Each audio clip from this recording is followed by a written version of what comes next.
Pai, em nome do teu filho Jesus, está aqui os seus filhos. Oh Deus, esse milagre, Deus, eu creio que vai falar aos nossos corações. Creio que pessoas vão duvidar do que tu é capaz, Senhor. Mas nessa noite, toda dúvida vai ser lançada por terra. E o seu nome vai ser glorificado, Senhor. O seu nome vai ser exaltado, Pai. Porque somente o Senhor pode fazer milagre acontecer em nossas vidas.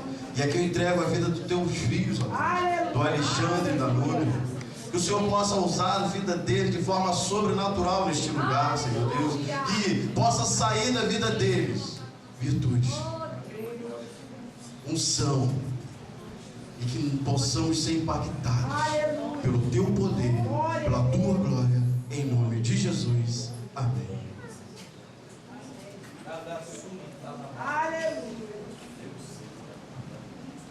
Aleluia. Podem sentar, irmãos. Núria ouviu a sua voz quando aquela aparelhagem removeu. Depois de 46 dias ela reviveu. Os irmãos vão entender o testemunho aonde entra, em que ocasião essa música entra no nosso testemunho. Algumas músicas fazem parte do nosso testemunho, músicas que nós cantávamos antes de passar por tudo isso, mas Deus nos honrou, e hoje eu posso dizer que eu sou o milagre do Senhor. Eu vou fazer uma pergunta aqui, mas eu acho que é até óbvio, né? Quantos aqui acreditam em milagre? Eu acho que todo o povo de Deus acredita em milagre. E através do nosso testemunho os irmãos vão saber como. É um prazer para nós estarmos aqui. Nós fazemos parte da Igreja Batista Monte Sião, ali em Nova Iguaçu, pastor Marcos Barão. Os irmãos orem, porque eis-nos aqui, Senhor. Nós agora somos chamados para falar do teu milagre. Semana que vem estaremos ministrando para encontro de casais e vários outros convites que nós iremos receber para a honra e glória do Senhor Jesus, para trazer vidas aos pés do Senhor Jesus. O nosso testemunho, ele começa muito tempo atrás. Esse ano, na virada do ano, nós tivemos um pequeno culto na minha casa já no dia 1º de janeiro. Tinha alguns amigos, né, mais chegados, alguém da família. E aí cada um fez um pedido para 2012. O que gostaria de que acontecesse em 2012? E eu e Alexandre somos casados há 9 anos e nós não temos um filho ainda. E aí eu pedi a Deus, né, nós pedimos a Deus que Ele nos desse condição de fazer uma inseminação artificial esse ano. Porque meu marido tinha trocado de emprego, né? Estava com um salário melhor, eu também. Então Deus haveria de nos dar condição. E justamente em maio e junho seria mais ou menos a data onde tudo aconteceu, né? Mas Deus não permitiu que eu fizesse a inseminação artificial. Por quê? Porque eu tinha que descobrir a minha doença primeiro. Sabe por quê, irmãos? Porque provavelmente eu não passaria do 7º mês de gestação. Porque quando a mulher engravida, ela tem muita alteração, né, no seu corpo, hormônios. E provavelmente meu marido estaria aqui viúvo, né, com um filhinho no braço, ou talvez até sem um filho, né? E Deus não permitiu. Então, nós já vemos a providência de Deus. Hoje eu entendo por que Deus não permitiu que eu engravidasse. Há 24 anos atrás, eu perdi um irmão chamado Franklin. Ele tinha 19 anos. Ele acordou, levantou, foi escovar seus dentes, caiu no banheiro e morreu. Aneurisma cerebral. E eu vinha sentindo muitas dores de cabeça. A Andréia pegou algumas coisas lá na loja de dias da minha cabeça estar em ponto de explodir. E era uma dor que nada passava, remédio nenhum tirava. E aí eu comecei, vai para neuro lá, neuro cá, e vai lá e vem cá. você não tem perfil de aneurisma. É isso que eu escutava de alguns médicos. Mas, irmãos, aneurisma não tem perfil. Aneurisma, quando rompe, acabou, não dá tempo. Ele rompeu, você tem menos de 10 minutos para chegar no hospital e encontrar um bom neurocirurgião para abrir a sua cabeça e fazer, o que é quase impossível, a não ser que Deus faça um milagre realmente. Porque a nível dos homens é impossível, né? E aí, nós conseguimos, né, chegar a um médico. Só que a minha dor de cabeça não era de aneurisma, era de sinusite. E em janeiro desse ano eu saí de férias do meu trabalho, né? Fiz uma angiorressonância. Por muito custo eu consegui esse pedido do exame. A gente paga plano de saúde, né? Quem paga aqui sabe o sufoco que é. E para você ter um papelzinho para fazer um exame é um sufoco. Aí eu saí toda feliz do consultório, porque finalmente eu consegui convencer o médico de me pedir uma angiorressonância, que é o único exame que detecta, né, se você tem aneurisma ou não. E ele falou para mim, não, você não tem perfil? Eu, doutor, por favor, passa. E daí ele passou. Então, eu saí de férias. Em fevereiro, na primeira semana que eu voltei, o resultado estava lá na loja, né? Eu pedi para entregar lá. E lá estavam 2 aneurismas cerebrais localizados na artéria cerebral média, um medindo 5 milímetros e outro 2 milímetros. No momento da descoberta, irmãos, veio aquele, né, turbilhão de pensamento. Veio meu irmão na cabeça, aquela situação toda, eu vou morrer. Mas depois, sabe o que eu fiz? Está na mão de Deus.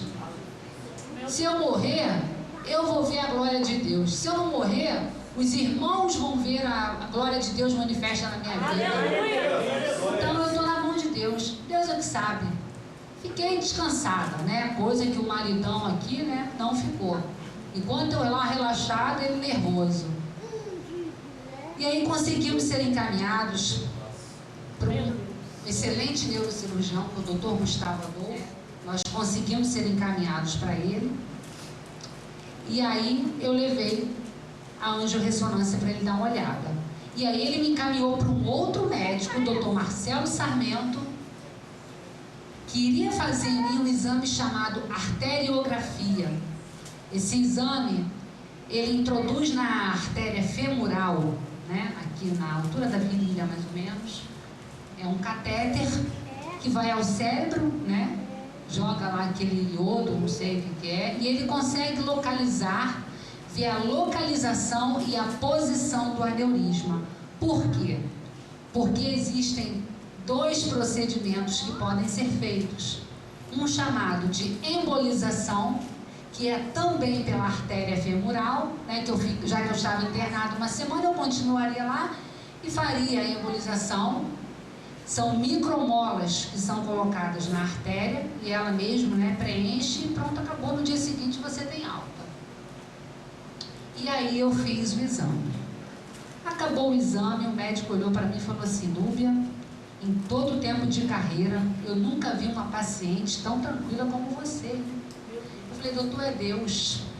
Ah, sabe o que eu fiz? Fechei meus olhos, lembrei das minhas férias da praia de Cabo Frio, lembrei do Senhor Jesus que estava no controle, falei, Senhor, tu está na frente.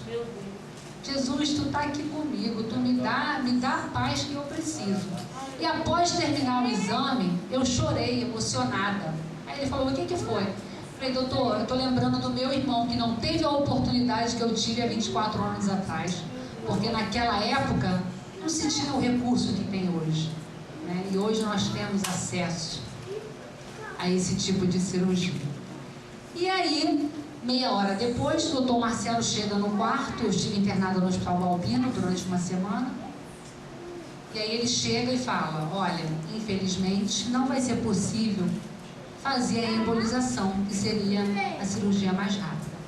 Nós vamos ter que fazer a cirurgia tradicional, que é aquela com abertura, né? Que foi daqui até aqui atrás.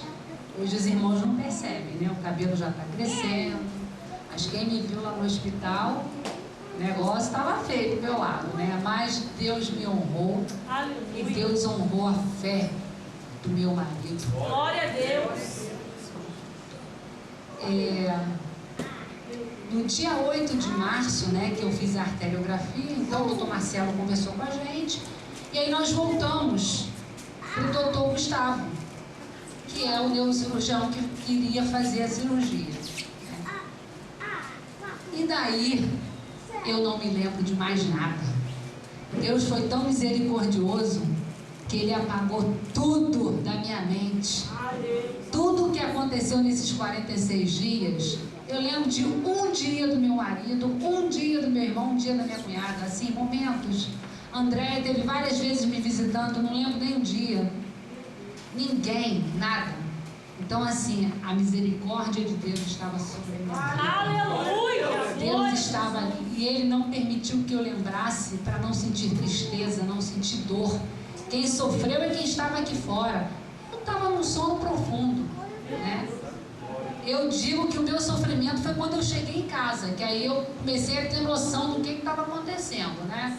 Os irmãos vão ver as fotos ali, vão entender o que eu estou falando. Eu gostaria de deixar um recado, é uma das músicas que faz parte assim, da minha vida, da minha história, que a sua casa é a herança de Deus, ninguém pode tocar, pois quem guarda a sua casa é o leão da tribo de Judá.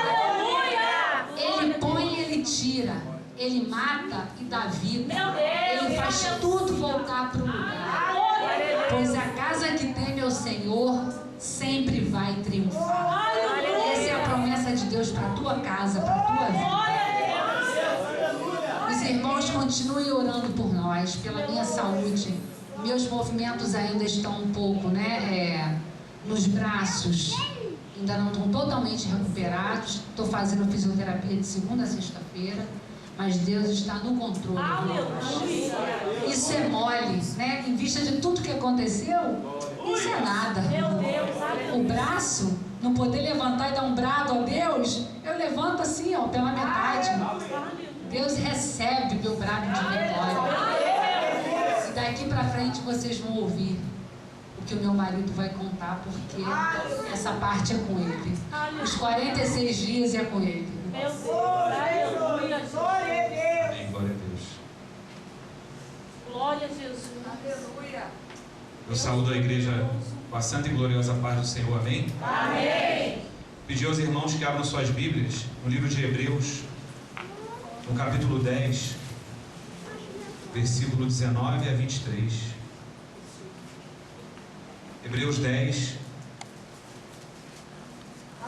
versículos 19 a 23, diz assim a palavra do Senhor: tendo, pois, irmãos, ousadia. Repitam comigo, igreja: ousadia. Ousadia. Ousadia para entrar no santuário pelo sangue de Jesus, pelo novo e vivo caminho que Ele nos consagrou, pelo véu, isto é, pela sua carne. E tendo um grande sacerdote sobre a casa de Deus, cheguemo-nos com verdadeiro coração, em inteira certeza de fé. Repita comigo, igreja: inteira certeza de fé, tendo o coração purificado da má consciência e o corpo lavado com água limpa.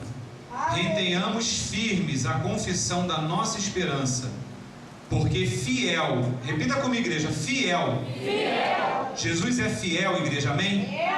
Fiel é o que prometeu.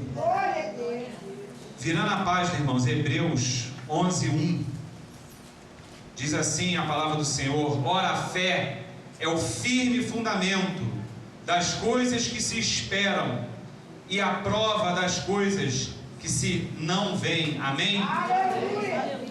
E agora, irmãos, Efésios 5:25. Efésios 5:25. Glória a Deus.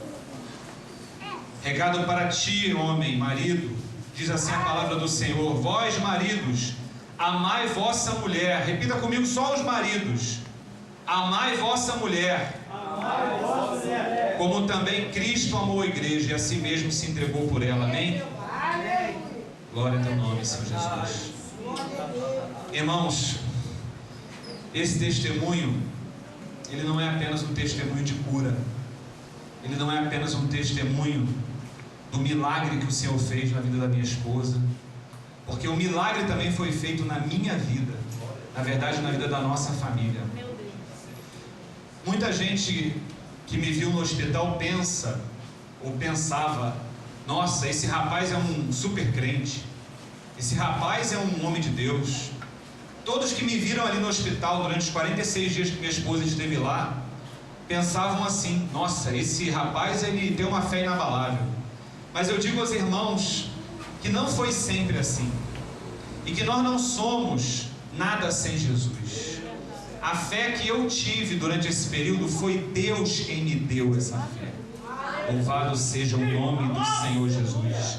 Eu, meus irmãos, antes desse episódio, eu era um crente frio, eu era um crente morno, eu era um crente, eu digo assim, um crente de araque, um crente melé. Eu, pela misericórdia de Deus, me sinto muito à vontade aqui nessa casa, porque eu fui convertido e batizado nas águas numa igreja, Assembleia de Deus em Mesquita, muito parecida com essa igreja. E eu dou honra e glória ao Senhor Jesus, porque ainda que hoje você se afaste, ainda que hoje teu coração se esfrie, ainda que hoje você deixe de adorar a Deus, se Deus tem um propósito na tua vida, Ele vai criar um jeito de te trazer de volta para os braços dele.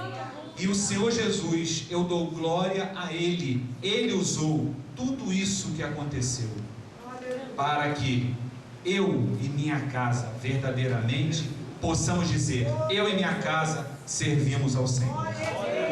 Então Núbia foi diagnosticada com aneurisma cerebral. O que vem a ser isso, meus irmãos? Aneurisma cerebral é uma doença fatal, é uma doença que é extremamente complicada, porque é uma bomba relógio que a pessoa tem, que pode a pessoa ter dentro da cabeça. Uma artéria cerebral, ela cria como se fosse uma bolinha, como se fosse uma protuberância, e simplesmente, se essa bolinha estoura, a pessoa vai a óbito. A pessoa tem pouquíssima chance de sobreviver, como foi o que aconteceu com o irmão da minha esposa, o Franklin. Aqui está também o meu cunhado, Lincoln, que também é testemunha disso, irmão da Núbia.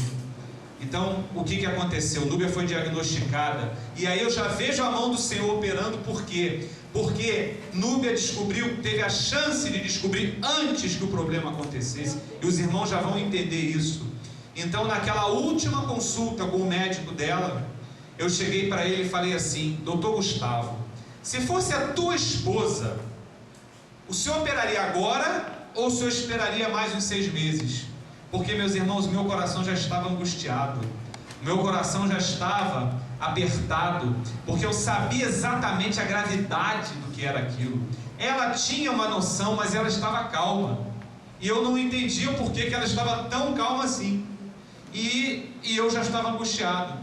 E aí o médico olhou para mim e falou, não, Alexandre, ele pensou, refletiu, porque nós poderíamos mudar de plano de saúde para ela poder fazer a cirurgia no hospital melhor, no hospital, digamos assim, né, top de linha, porque a diferença de preço do plano que a gente pagava para o plano top de linha era só de R$30.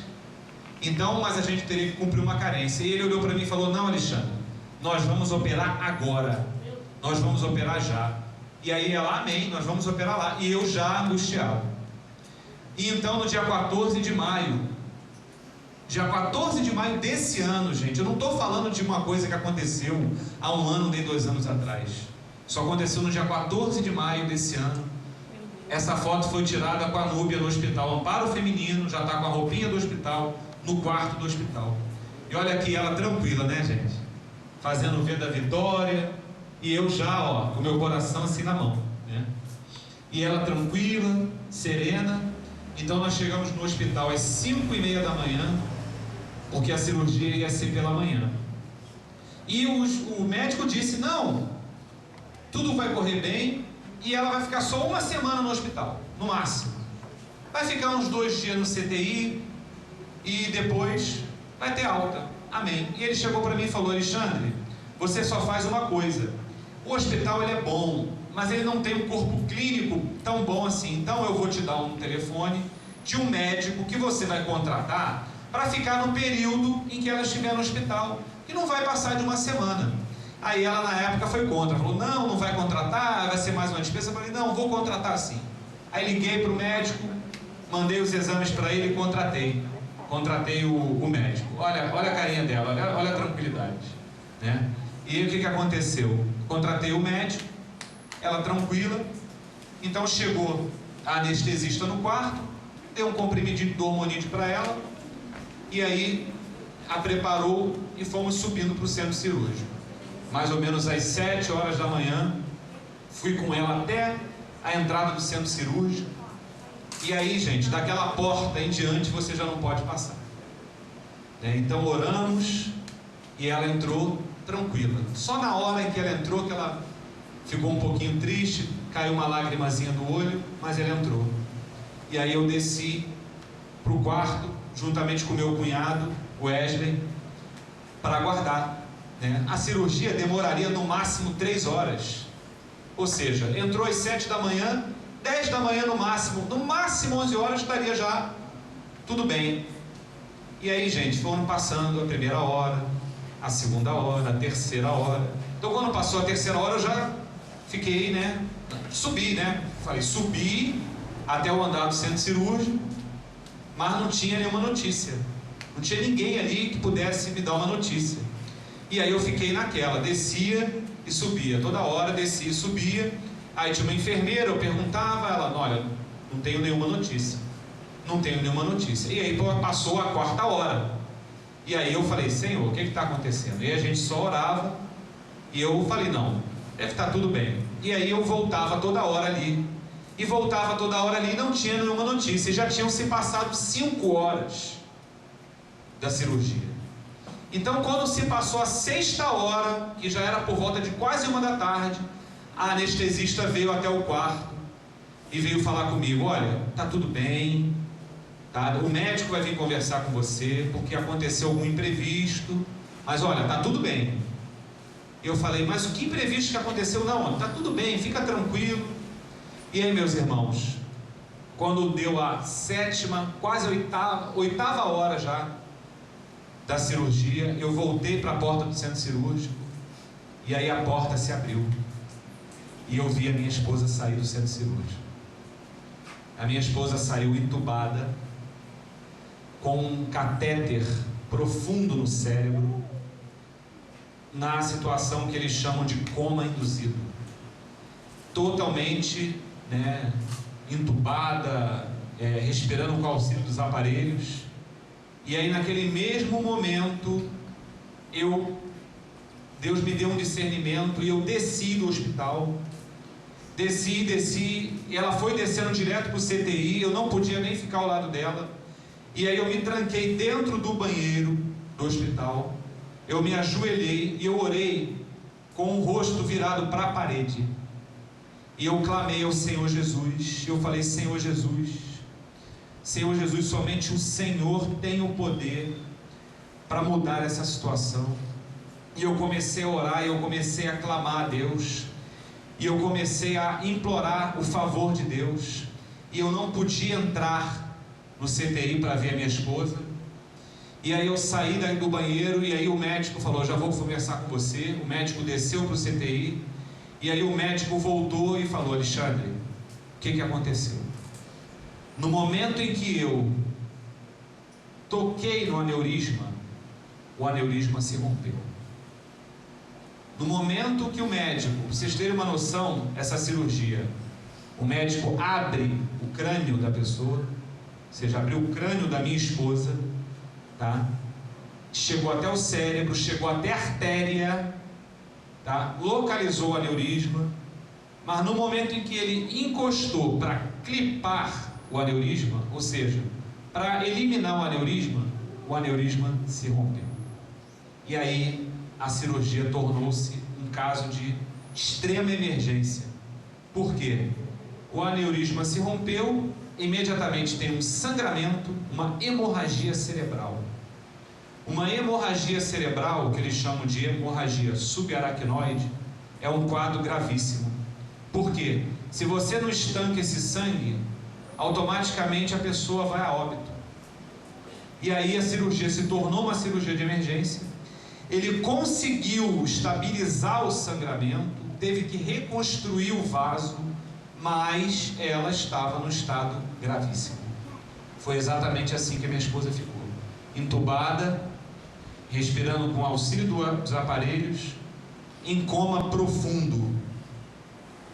E a gente não podia nem descer para vê-la. Ele falou: olha, aguarda, vai ter um momento que eles vão deixar você ficar ali uns 10 minutos com ela. E nós começamos a orar, eu e meu cunhado,